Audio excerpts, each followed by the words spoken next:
Thank you for turning to page 121. Welcome back to page 121. Today we're going to take another look at a Spellfire deck. This one is a Birthrite deck and was actually made by one of my players using my cards. I've never actually played this deck. I have played against it, and it's enjoyed a fair amount of success at our table. So I'm going to go through the cards individually, and we can take a look at what my player was able to build. So this is Avenil. If unraised, can be discarded from player's formation at any time to draw 5 cards. Interesting that there's a typo right there. The letter I is missing. It's a really good power. You can discard it to draw 5 cards, but it is a pretty steep price. You're dumping it from your formation. And as we know, in Spellfire, formation is everything. Next card is the Black Spear Tribes. The attacking champion loses 1 level from your base level for each card attached to him, and each card he plays in battle. So you have to be very careful with your attachments as far as magic items or allies with this, because you lose it off your base level, and there's a lot of stuff, especially in the later cards, that defeats you based on base level. Next is the Sphinx. This player may look at another player's hand once per turn. This is a power we may use before you draw cards, so in phase 0, but very, very powerful and makes it a high priority target for elimination. Baruch Azik. This place can't be attacked by flyers and prevents the player's realms from being attacked via the Underdark realms. So the Underdark realms is a reference to the Forgotten Realms, Underdark realms that are available. The Gorgon's Crown. Defending monsters are doubled in base level and can use blood abilities. This realm is immune to offensive spells and harmful events. Very nice power. This is actually a pretty good lead realm for you. And as you note, again, it doubles your base level, which, again, in later editions of the cards, base level became very important. Rosestone can defend itself as a level 5 hero who can use blood abilities. I'm not a big fan of realm champions, but some of my players are. So here he is. Merculad cannot be attacked by flyers or swimmers. Defending Earthwalkers gain 2 levels. It's a pretty good card. There are others that are a little bit better. This is more of a time constraint, I feel. We were just about to start to play when he finished building this deck. The Spiderfell, one of the best Birthright realms there is. Before a defender is chosen, the attacking champion must draw and discard a card, noting the last digit of the card number. If it's higher than or equal to his base level, he's been poisoned and discarded. Combat ends with no spoils. And you lost a card no matter what you did. This makes it a high priority for non-combat elimination. The Sealwoad. All spells, allies, psionic power cards, unarmed combat cards, and blood abilities used in the attack and defense of this realm are sent to the Abyss. That's on both sides of the battle, the attack and the defense. So again, this is a good non-combat elimination choice. The 5 Peaks. 5 Peaks can attack only by flyers or Earthwalkers. Good lead realm again, limits who can get at it. Gore, or as we often call it, Gore. Any ally may be played in defense of Gore as a hero. If successfully defended, the ally remains acting as a hero champion for future attacks against the realm. Actually, a really good card, and one that I like again as my lead realm. If I were to use it, it's a good card. I'm going to save the dungeon card for last. The Mistmoor. The fogs of Mistmoor are particularly dense, allowing a defeated defender to escape back to his pool with attachments rather than be discarded. Another great lead realm. This Birthright has a lot of good realms that would work in the lead for you. Cariel. Run by the guilds in the north to make a profit, Cariel increases the player's maximum hand size by 3. That's huge. As anybody who plays Spellfire can tell you, makes it a high priority elimination target. And now the dungeon card, as I've said in past videos, we don't play the dungeon card as a separate standalone card. We make it a realm. So here we have the dungeon card, the torture room. Player may reshuffle his discard pile into his draw pile anytime there are 3 or more blood abilities in his discard pile. No champions have immunity to this player's blood abilities while the dungeon card is in play. Great card to have on the table for your blood abilities. You get to recycle them, and you have players without immunity to your blood abilities. So this is a really good card to have on the table. In total, there are 14 realms. in this deck. I'm going to go on to the holdings next. There are a total of 4 holdings. The first holding is the Heartland Outfitters. Players' Birthright champions can fly, swim, or earthwalk as needed. That doesn't make them flyers, swimmers, or earthwalkers, but it does give them the ability. That lets them reach places beyond the first realm in the opposing formation. Notably, it does not help allies, so you still get the allies there, but still a good holding. Sarimi's Temple of Fortune. If one of this player's champions or realms is the target of a Phase 3 spell, all players draw and discard a card noting its last digit. The player with the lowest number becomes the recipient instead. The caster selects a new target if necessary. If a tie, these players redraw until one is the lowest. This can be lethal. You throw a Phase 3 spell at this player, wherever this is in its formation, and its powers activate. That can be devastating for someone's draw pile. Proudglaive. The base level of a hero defending the attached realm is doubled, or the base level of the defending champion is tripled if he doesn't use allies. Again, base level becomes really powerful. Straits of Aerial Shipping.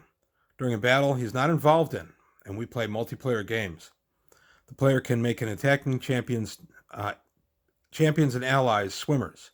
In return, the player gets to draw a card from his draw pile. If the attack results in a raised or discarded realm, the attacker receives no spoils. So it's a good card to have deeper in your formation, simply to activate its extra power. And it's a battle that you're not involved with, so for multiplayer games, this is perfect. So that's the 4 realms in this deck. Now we come down to the 3 magic items. The Dragon's Teeth, the level is question mark. Draw and discard a card each time the teeth are used in battle, noting the last digit of the card's number. For that round, the attached champion gains an undead ally of that level. I'm not a fan of draw and discards. They tend to attack your card that you need most next, an important champion or wish spell or something like that. But again, I didn't design this deck. The Armor of the High King. This is a +4 magic item. During Phase 3, the attached champion can retrieve 1 blood ability card from his discard pile to his hand. Very useful power. And one of my favorite magic items in all of Spellfire, the Amulet of Planewalking. The attached champion and its allies may attack any realm regardless of position or special holding, ignoring the effects of an attached... let me reread that. The attached champion and its allies may attack any realm regardless of position or special powers, ignoring the effects of an attached holding. This becomes a very good way to get in at those deeper cards that you want off the table. There are 3 total magic items in this deck. I'm going to do the 2 artifacts that appear in this deck next. This is Kingstopper, +5 artifact.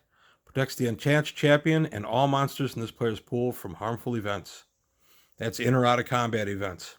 And it's only monsters in the pool, but the attached champion gets it as well. Very useful card. And the Throne of the Pharaohs. As I've said before, we allow AD&D cards to be in any deck. This is a +3 artifact, usable by a champion of any world. When brought into play, all events in play are negated, and no more may be played as long as the Throne of the Pharaohs remains in play. Really useful card. Now we come to the events in this deck. There are 4 of them. The first is, it's good to be the king. I like this event a lot. Until the beginning of his next turn, this event player chooses which champions are able to attack. Even if negated, all players must still address the event player as sir or madam. And we do enforce that. That's a very fun one. Transformation. All players must discard their hands immediately and draw 5 new cards. This can be devastating. It's great to use when you only have 1 or 2 cards left in your hand and they're not particularly useful at the moment. It is a harmful event, so it can be calmed. And speaking of calm, there's a calm. Undoes the harmful effect of an event, but only for the player of this card. And Mutiny. No battles can be fought until the player's next turn. A battle in progress stops immediately with no victor. Allies are discarded. This is a great way to keep the game going, or if you happen to be down champions a little bit, good way to stall out people attacking you. Next, we come to the blood abilities in this deck. There are 11. Okay, I'm sorry, blood abilities are next. The blood abilities. My apologies, there are 10 in this deck. Wither Touch, which is a level 5 blood ability, and a champion defeated by the attached champion is sent to the abyss rather than discard pile. Can be pretty devastating for any kind of resurrection. Divine Wrath, a +6 blood ability. All opposing allies are instantly discarded. No new allies can be played against this champion. Lasts until the end of this player's next turn. So that's your next turn. So you get it for the turn you play it and the following turn. Courage. The Cowardly Lion sure needed this. The blood ability, allies of the champion cannot be discarded during battle or made to switch sides.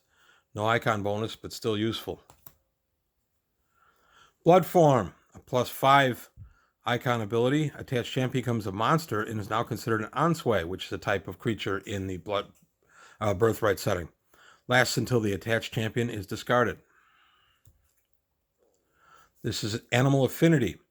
Blood ability creates +4 ally, which remains with the user until he's defeated. This ally cannot be forced to switch sides for any reason. Good boost to your combat. Fear. All opposing allies whose plus is less than the last digit of the attached champion's card number are immediately discarded. You want to put this on the card number being 443, so the card number would be 3 there. You want to put this on somebody who ends in a 9. They're very tough to deal with at that point. +2 icon level on Alertness. This champion can use this special power first when defending. Alertness lasts until the end of the player's next turn and can be dispelled. This is also another one that lasts to the end of your next turn. You get to use your power first. So if you have an automatic elimination power, for instance, you get to activate it before the attacker does. Useful. Battle-wise, no icon bonus, but double the affected champion's current total level until the end of the player's next turn. And it can be dispelled, but really useful. Persuasion. This is no icon ability or level either, but attached champion draws and discards a card, noting the last digit of the card number. This is the number of opposing allies chosen by the opponent, which were persuaded not to fight. Allies are sent to the discard pile. Good way to get rid of somebody that's got a lot of built-up allies. Regeneration. The attached champion is not discarded when defeated in battle. Instead goes to limbo until the end of the player's next turn when it returns to the pool. Kind of the Stradvan Zarovich power. Okay, we're coming to allies in this deck. There are 15 of them. I'm sorry, 15, not 15. 5 of them. Number 1 is the Intellect Devourer. It's a +1 ally. Immediately destroys an opposing champion level 5 or less. Count only magic item and artifact bonuses when determining level. We take this literally. You can have a level 10 champion, but if he's holding a +2 sword, he counts as a level 2 champion and is defeated when he's countered by this card. Mind Flayer, +3 ally. When played, the Mind Flayer can immediately shift one opposing ally to his own side for that round of battle. The ally loses 1 level. Very useful card. Myrmidons. Most decks in our game will see a Myrmidons pop up. When they're discarded, the player shuffles all discards back into your draw deck. And they're +4 allies, so what's not to love? The Loup-Garou. +2 ally. He's a werebeast. The opposing champion is automatically defeated unless he has or can play a magic item. It's the only time in Spellfire, the way we play it, that you're allowed to attach a magic item in combat. If you don't have a magic item in your hand, you're in trouble. And Ankeg. He's an Earthwalker and destroys one opposing non-flying ally when played. +7 ally, really useful. Last we come to champions. There are 14 of these guys, totaling 86 levels. They start out with Tomkin Dros, level 6. He can use blood abilities. Tomkin and his allies may attack any realm in play, regardless of position or special power. The player or the creator of this deck has used that power to great effect. Second level champion, Jaina Arel. He can use blood abilities and cast cleric spells, immune to offensive cleric spells. If Jaina is to receive spoils, this player can look at the top 2 cards of his draw pile and choose the one he wants. She doesn't see a lot of combat at level 2, but it's a very useful power. Taiskar Graker, the Goblin King. Apologies for butchering that pronunciation. He's a level 3. He can use blood abilities. He can borrow 1 monster from any pool to act as an ally. If defeated, the monster ally is stripped of attachments and return. This ends up being very powerful in our game simply because there tend to be a lot of monsters popping up in pools in our game. We play with 5 or 6 people playing at once, so you could usually have a really good smorgasbord to choose from. Gwenth the Bard. She is a level 3 champion. She's an elf. Gwenth's music is so enchanting, she can prevent a champion in another pool from attacking her player's formation. The music lasts until the start of the player's next turn, at which time she can select a different champion to be affected. This is a very useful power if you have somebody who is very strong in coming after you. You can keep them from being able to do it. She often gets killed off the board by non-combat abilities. Delamia, a level 5 monster. She's an Ensway. It's a type of creature in Birthright again that unlocks certain powers for them in Birthright or in Spellfire. She's immune to psionics, can use blood abilities. Wizards and clerics are half their base level, rounded down against Delamia. The Wizard, a level 5, can use blood abilities and cast wizard spells. The Wizard can discard a realm in his player's formation to instantly win a round of battle. That's a high price, but it can be useful depending on the circumstances. A level 6, the High Mage Alias, can use blood abilities and cast wizard spells. Gains +2 to his base level for every unraised Birthright realm in play. Very good late game character to have out there, simply because you could have 4 or 5 realms. That's going to add 8 to 10 base levels to him. Makes him up there in avatar range. Grim Greybeard, level 6. He's a dwarf earthwalker. Can use blood abilities and cast cleric spells. Immune to offensive magical items of less than +2 enchantment. And that's flat immune. That's the item and its power. The Elf Prince Valerian, I'll leave it at that. He's a level 7. Can use blood abilities and cast wizard spells. When attacking, he can call upon his archers to discard a monster in a player's pool once per game. As I've said, we tend to have a lot of monsters. That makes this guy a very high priority out of combat target. The White Witch, another level 7. She's a monster, Ensway. Immune to offensive spells and harmful events, except those having the word fire, flame, or flaming in the title. Nice limits on other people's powers. Darian Avan, 8th level. Can use blood abilities and hero unarmed combat cards. Can attack twice if he wins the first round and doesn't raise a realm. He can attack again, retaining one of his allies in the previous round of battle. This is a great champion to be on the offense with. You want to support him properly, but he can get the job done for you. Arondo El Adaba. He is a level 8 champion. He is a master diplomat. He can be discarded to end a battle between any 2 players. So this is in or out of your turn. Champions return to their pools without declaring a winner. No further attacks this turn are allowed. This player gets to draw a card. It's not his spoils, but he does get to draw a card. And further, he can eliminate the battle once the battle's gotten hot and heavy. So you can have cards out there, 4 and 5 cards out there supporting the battle on each side, and then he can just spoil it all. 10th level monster, the Gorgon. He's an Ensway, can use blood abilities and wizard spells.